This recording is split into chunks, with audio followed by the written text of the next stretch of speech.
there is a big problem in this country and we need to address it. So sample this, Speaker. Yesterday there was a report that 4 people in a place called Ginda in Sako constituency of Marsabit were killed by bandits. Senator Osotsi has told us that they are marauding gangs running around Vihiga, killing people, Honorable Speaker. We have had incidents, Honorable Speaker, of bodies being dumped in a mass grave in Kericho, and nobody can tell us what is going on in that particular instance. At the very same time, the minister responsible for Interior is telling us that he knows where every one of us sleeps and who we sleep with. That he has focused his surveillance on us in the political class, Honorable Speaker. That he can tell where Sifuna has slept and who we have slept with. But he cannot tell you, Honorable Speaker, he cannot tell you as a Minister for Interior how somebody can be able to sneak into a ward at KNH and stab a patient and murder a patient in the bed.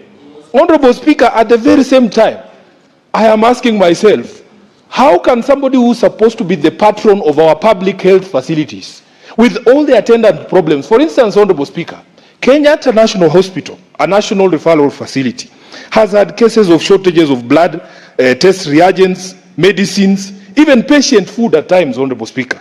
Recurrent problems about failures of critical equipment, including CT scans, dialysis machines. As we speak, the radiotherapy machine has been out of service for 3 months. Speaker, the person who's supposed to be the patron of Kenyatta has run away from Kenyatta and is now using police to take over Nairobi Hospital. He's telling us he's a patron of a private hospital. I am asking myself very many questions, Honorable Speaker. How is it possible for a head of state, a national government, to take over a private facility? So the questions that have been raised by Honorable Hamida require very serious answers, Honorable Speaker. If you are telling us that you are the patron of all these important private businesses, I remember there were businesses like Nakumat here. They collapsed, Honorable Speaker. And we never saw police being sent into, Nakumat to be able to take over the affairs of Nakumat. In fact, even at Kenyatta itself, with all these problems that we've listed, Honorable Speaker, when was the last time you had the board of Kenyatta being arrested and taken to court? And the most annoying thing, Honorable Speaker, is that if you look at the membership of that board, these are old men, people with the proper professional records, senior doctors in this country. They are arrested over the weekend, Honorable Speaker.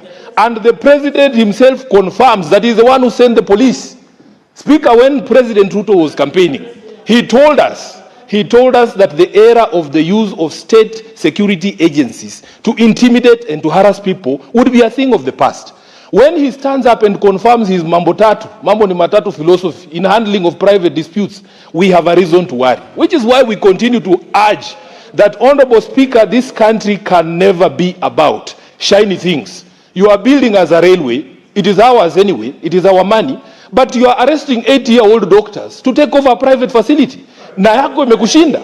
The national referral hospitals, such as Kenyatta and Moi in Eldoret, Honorable Speaker, are in dire conditions. When will the board of Kenyatta ever be arrested, Honorable Speaker, for these critical failures? We have queues at Kenyatta. People are sleeping on the floors. There are no wards. And then you go and tell us that you are the patron of a private facility and therefore you are going to take over it. These are the issues, Honorable Speaker, that point us to misplaced priorities and the fact that this government has totally lost its way. Speaker, as bandits run around Marsabit and the other countries, do you know there were 2 police land cruisers which were sent to Narok town to disrupt a political rally by elected members of this house, including myself and Senator Osotsi. As the bandits run around there, in those areas I've mentioned, Honorable Speaker, would you believe it that if you pass outside Diary Restaurant, Tuju's restaurant on Ngong Road, there are 4 police land cruisers permanently stationed there for the past 1 week. Murkomen, surely, as a former member of this house, we expect, especially from the younger leadership, that we will be able to demonstrate that we can run a country. Speaker, what is happening in this country is unacceptable. And we want all Kenyans to know that don't be deceived by those shiny things like railways and stadiums. We need to put in place a government that will put the safety and well-being of all individual Kenyans ahead of everything else. I thank you, Honorable Speaker. Honorable Senators, we are going to spend only 20 minutes on comments, of statements. And I see a lot of names on the dashboard. Senator Boni Khalwale. Thank you, Mr. Speaker. Mr. Speaker, the matter raised by Senator Hamida, that Dr. Obwaka was arrested because of the good work that he's doing at Nairobi Hospital. We are very unhappy. He's our senior colleague. He was our consultant when we were interns. He was our lecturer. Dr. Obwaka at 80 years plus has absolutely no reason, Mr. Speaker, to want to wish the collapse of Nairobi Hospital. When I heard about it, I went to Muliro Gardens at 7 p.m. that evening. The place was deserted in Kakamega. And I looked in the sky, looked at the sun, and asked myself, is this the same garden where I stood and asked the people that we want to vote change? Mr. Speaker, it cannot be right that we arrest professionals who have, in fact, Dr. Obwaka, for information, Mr. Speaker, has no interest in the small money you see around. The guy succeeded financially long time ago. Mr. Speaker, the issue raised by the Senator of Vihiga about the conduct of police. Under the Police Code of Conduct, a policeman is supposed to act with integrity, honor, and fairness. The same police officers who are now doing collaboration with gangs and goons in Vihiga, because we border with Vihiga longest, are the same ones who come to Kakamega in the night using police land cruisers, Mr. Speaker, to collect soil of gold to go and do business.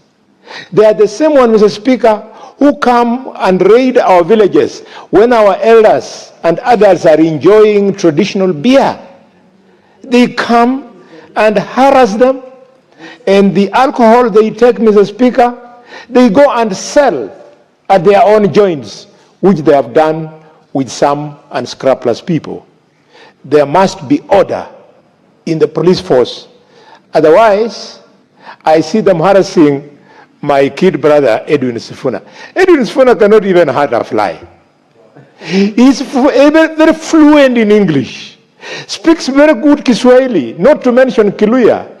Let him do his thing. He is enjoying the freedom of choice, freedom of association, freedom of speech, for which his grandfather fought. His grandfather, Henry Pius Masinda Muliro, they're the ones who fought for this nation. You cannot deny his great-grandchild from enjoying the fruits of that struggle. Mr. Speaker, I'm calling these people out. Senator Mans.